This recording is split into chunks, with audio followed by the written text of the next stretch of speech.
I'm gonna be honest, The Odyssey was a film that I was kind of worried about going into it. Especially being a big Christopher Nolan fan, which I am, I kind of saw the trailers and something seemed off. I wasn't sure if I would like it.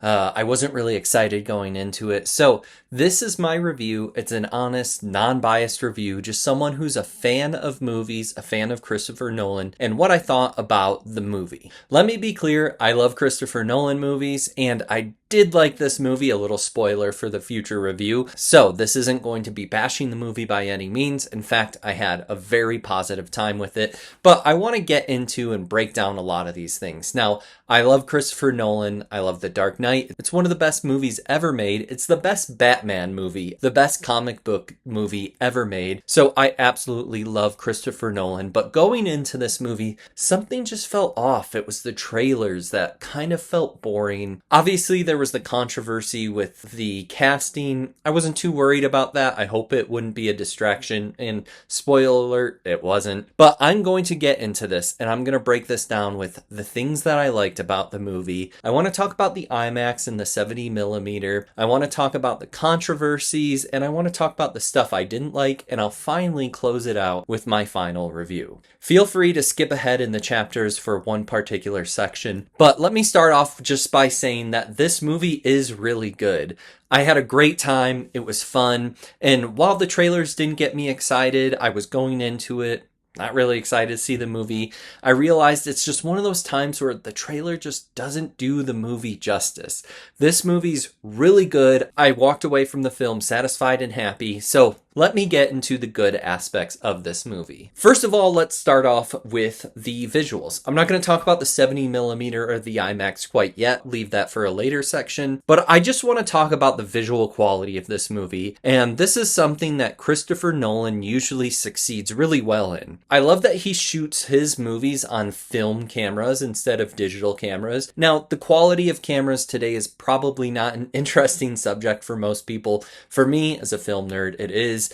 Film cameras just look different. They're a higher quality. They look like movies, and a lot of movies today just don't have that feeling of being a movie. I was watching Roadhouse from the 1980s with my wife, and I turned to her and I said, "Do you like the way this looks?" And she said, "Yes, I like the way this looks, but it still looks good in quality and it looks like a movie." She said that she likes when movies look like movies, and I'm the same way, and Christopher Nolan is amazing at that. A lot of it is because the way he shoots and what he shoots with film and not digital. There is some CGI in this movie. It's not very noticeable though. Now, if you know Christopher Nolan, he likes practical shoots quite a bit, and this is one of those movies where he does exactly that. He shoots practical, and there is some CGI, but you can't really notice. It just looks so good. It's integrated so well in the movie. There's the Cyclops, which you can tell is like performed by a guy, but maybe a little computer work done. There's the whirlpool. Overall, it's a great movie visually. At the end of the movie, there's some visual issues with a fight scene. I'll talk about that in the bad section though. Let's get into the performances because I really liked a couple of the performances of the movie. We're still on the good section, what's good. I want to talk about Tom Holland and Robert Pattinson. These two kind of stood out for me.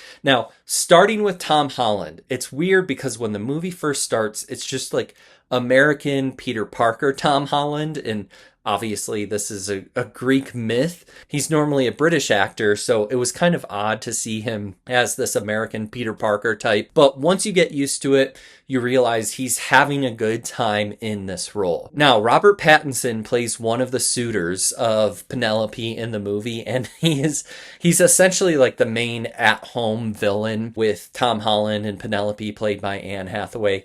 He's having an awesome time in his role. He's very like evil, Iago-esque, and he's having a good time, and I really enjoyed his performance. It's a little goofy. He made me laugh, but in a good way, not making fun of him. I really enjoyed the time, and I could tell he had a great time filming it. That was a standout performance for me, along with Tom Holland. Another good aspect of this movie is the pacing. Now, you may know it's a 3-hour movie, and oftentimes with 3-hour movies, by the end, you're kind of worn out and you're ready to go, or you're waiting for the movie to be over. Now, I was ready for this movie to be over, but only because I wanted to see the outcome of what was going to happen, not because I was bored out of my mind. I wasn't tired. I wasn't going to fall asleep. It was almost 2 a.m. when I got out of the movie just because it's so long. Overall, I just enjoyed the pacing and was glad that 3 hours didn't feel too long. Okay, for the final in the good section, we have the story. So this is kind of odd because I have read the Odyssey before, and like a lot of you maybe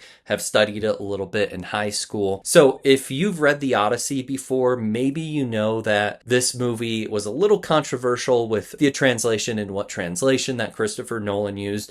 But I will say overall, as a film adaptation, Christopher Nolan did a good job with the interpretation, with the translation. It wasn't perfect to what the poem is, but is it really gonna be?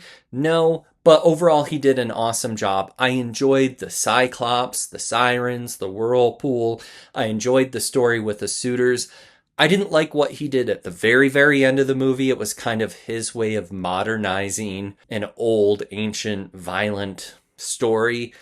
I thought it was kind of goofy, but the end of the movie was good. It was just like the last scene of the movie that was like, I get it, whatever. But overall, if you know the Odyssey, you like the story, I think you'll appreciate it. Again, not perfect the same to the poem, but very close and best you could do in a modern day setting. And I don't just mean modernizing it for sensibilities.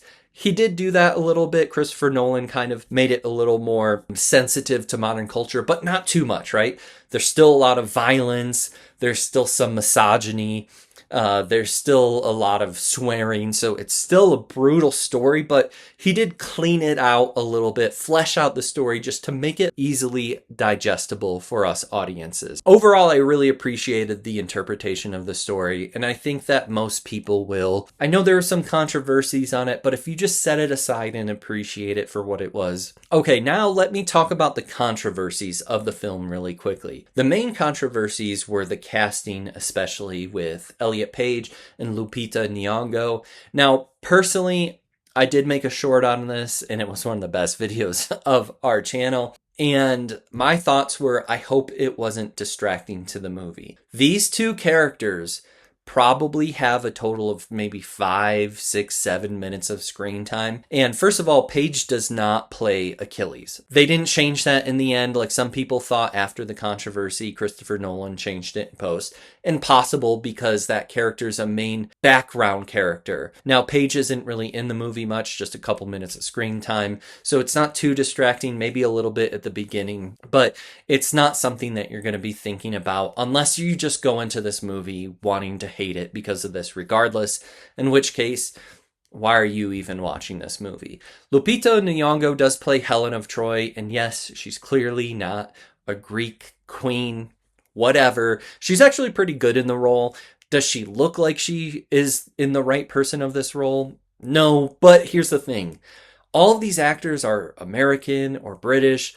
They don't really look Greek. There's very white people, white American people. There's some black people, some British people. It doesn't really matter because ultimately it's Hollywood. They just picked people who are good for the characters. I don't know if there are any Greek people.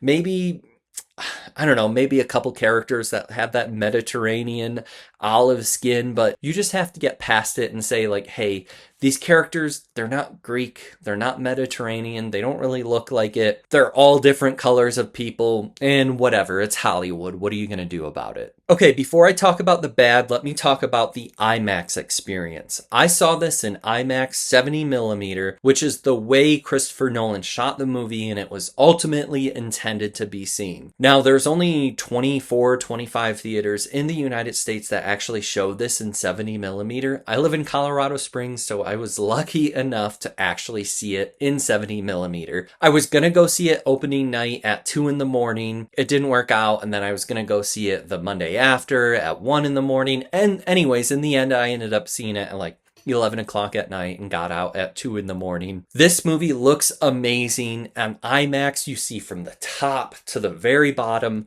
the whole movie is shot on IMAX. For those who feel upset that they didn't get the chance to see it on 70mm, it's actually okay because most people probably didn't notice. They just saw that they were seeing it on this giant IMAX screen. Whatever. If you saw it on regular IMAX, you got pretty much the full experience. The 70 millimeters, just a better camera quality. It looks more like how Christopher Nolan wants it to look. But ultimately, I wouldn't even worry about it. IMAX did look awesome. From the very bottom to the very top of the screen, the whole movie. The first time it's ever been done in cinematic history. Let me nerd out for just a second. It was pretty cool because going into this movie, some guy from the theater came in. He showed a roll of film from the movie. It was like 10 feet long, and it was like 2 seconds of the film or whatever. If you rolled out the whole movie on its film, it would have been something like 11 miles long. That's how big this film was. Now, it's 3 hours long, like I talked about before. And here's the thing about film IMAX cameras. They're big, hefty thing, and they have like a loud whirring sound. So normally these movies are shot on IMAX for big action scenes or scenery, stuff that doesn't involve dialogue, because the cameras are so loud that you would pick up the sound of the camera and the actors would have to be shouting to be heard. Now, what Christopher Nolan did, because he shot the whole thing on IMAX, including dialogue scenes, including quiet scenes, he kind of created and developed a new IMAX camera that's a little quieter and put people in like these dome settings that allowed them to be heard audibly while still using the camera. This is a pretty big cinematic feat since it's never been done in the history of film, and it's pretty awesome that Christopher Nolan pulled this off. All right, I'm done nerd ranting here. So let's talk about the bad of this movie, because it's by no means a perfect movie. Again, I did enjoy this movie a lot. There are quite a few flaws, actually more flaws than I'm used to in Christopher Nolan movies. Let me talk about the main 2 issues with this movie. There's a couple flaws here and there, but there are 2 main issues. The first one is the clunky dialogue, and especially at the beginning of the movie. At the beginning of the movie, the dialogue is really odd because most of the movie and most of the characters kind of talk in like modern day English, like Americans almost. They don't really have British accents, including Tom Holland, who kind of sounds like his normal Peter Parker American accent. And if you remember, he's a British actor, so it's kind of odd that he just sounded like normal Peter Parker. Throughout the movie, especially at the beginning of the dialogue, it's very dialogue heavy at the beginning. They're having normal modern day English speaking conversations, but it feels like at times there was poetic ancient dialogue thrown in from the poem. And I don't know if they are direct quotes from the poem or not. I don't think so. But thrown into the modern day dialogue. And it just threw me off at first. It was really confusing and it felt clunky, and it kind of threw me off at the beginning of the movie, honestly. I thought I wasn't going to like it because the dialogue was just so weird. This continues to happen a little bit throughout the movie. You do get used to it and you do accept it and say, okay, whatever, this is how it is. He kind of flattens it out a little bit, and overall the dialogue feels like it fits a little bit more. But it was just weird to have it go back from like modern day English speakers to ancient Greek, ancient mythological poetry speaking. And overall, it was a little distracting. It happens at the beginning and near the end when the movie is very dialogue heavy, but you get used to it. It's not a major problem, but it is distracting and it's not a positive quality. All right, here's the second major issue. Some of the performance, particularly one actor.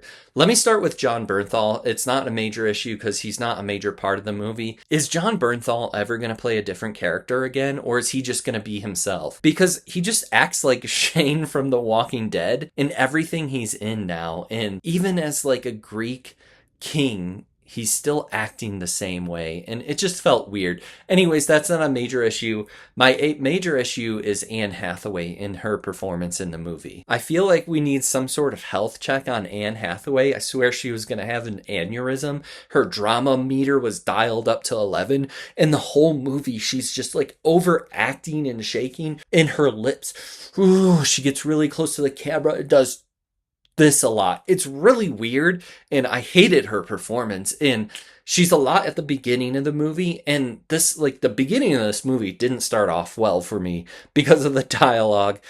because of Anne Hathaway, and I thought I was going to hate it. Anne Hathaway just didn't do a good job in this movie. There's something called subtlety in performance. I'm not saying she has to be flat or monotone, but like, can you dial it back a little bit? You may be thinking, well, like Penelope's like a tragic character. She's waiting for her husband. She's very upset. I get that. And I thought about that. But the rest of the actors in the movie aren't acting the same way. She felt like she was in a different version of the Odyssey, a more dramatic version, maybe even like a play of the Odyssey where it would make more sense. She doesn't work in this movie, or at least in Christopher Nolan's telling of this movie. Her performance was just kind of awful for what this movie was. If that's how everything was, if it was more poetic, more dramatic, then she would fit in, but it just wasn't good. Like, we need to check on her and make sure she didn't have a stroke or something, because like her veins were popping out of her head, her lips were gonna fall off her face because she was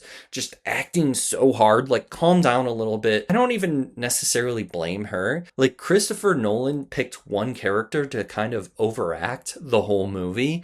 And I guess he didn't give notes or tell her to dial it back because it just doesn't fit this movie. That's probably my biggest criticism of the movie. There's a couple more here and there. There's a few more criticisms of the issues with the movie. One last thing I want to talk about is the fight scene at the end of the movie. I kind of mentioned this, and this was kind of a visual issue for me. Let me just explain this from an aspect, and I'm going to spoil the story a little bit, but it's the Odyssey, whatever. So Odysseus, played by Matt Damon, who's fine in the movie, not great, not bad. His character went to war, the Trojan War, for 10 years. He battled for 10 years, and the last 10 years he's been trying to get home. Anyways, Penelope, played by Anne Hathaway, is waiting for him to come home, not knowing if he's dead, if she needs to remarry, whatever. So there are suitors in the house waiting to remarry her. They treat everyone and the servants like crap, and her son like crap, played by Tom Holland. And Robert Pattinson is one of those suitors. They're all really nasty. They get drunk. They trash the house, whatever. So in the end, you're waiting for Odysseus to get back, kick their butts, and just wait for him to, reunite with his wife, right? In the end, he does come back, and there's a huge fight scene with them. This fight scene I have a problem with. It was satisfying because of what was going on to see him kick everyone's butt. But the problem is the way it was shot. It was kind of dark, very choppy, a lot of quick cuts. What do I mean by that? If you've seen John Wick, these are essentially perfect action films because they're long takes of the scene.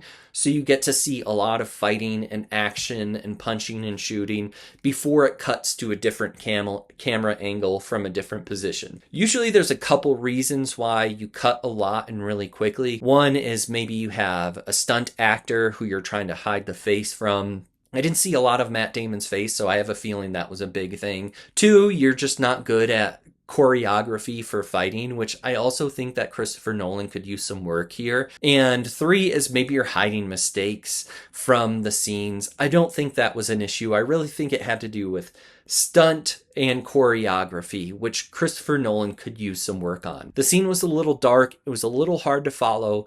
You essentially knew that Matt Damon and Odysseus was kicking everyone's butt, so it was satisfying. It just wasn't shot quite well, and I think Christopher Nolan could do some work here. Okay, that's it for the bad stuff. And again, this is a very good movie. I know I talked about the bad stuff for a little bit. This is a great movie, and it was better than I thought. Again, I was going into it and just wasn't hyped for this movie, mostly because of the trailers. I enjoyed it so much seeing it. I love seeing it in IMAX and 70mm. Again, if you missed out on the 70mm, that's okay. It's still a great movie in the theaters. One reason I knew that I didn't quite love this movie is because if I don't ever see it in theaters again, I'll be okay. When The Dark Knight came out, I wanted to see it multiple times, and I did see it multiple times in the theater. Even Oppenheimer, I want to rewatch again. I've already rewatched it before. This movie I'll buy on 4K, and I don't know when I'll rewatch it, and I'm not too concerned about that.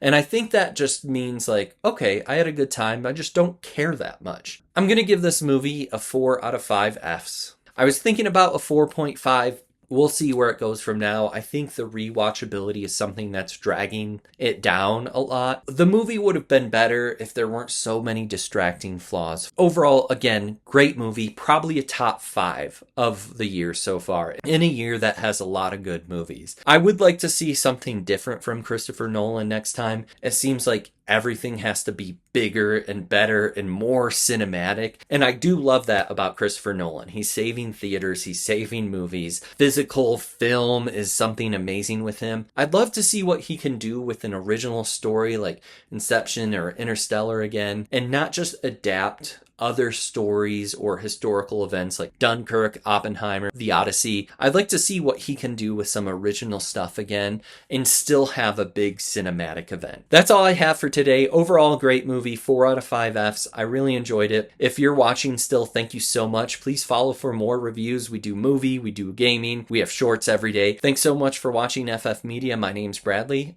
Adios.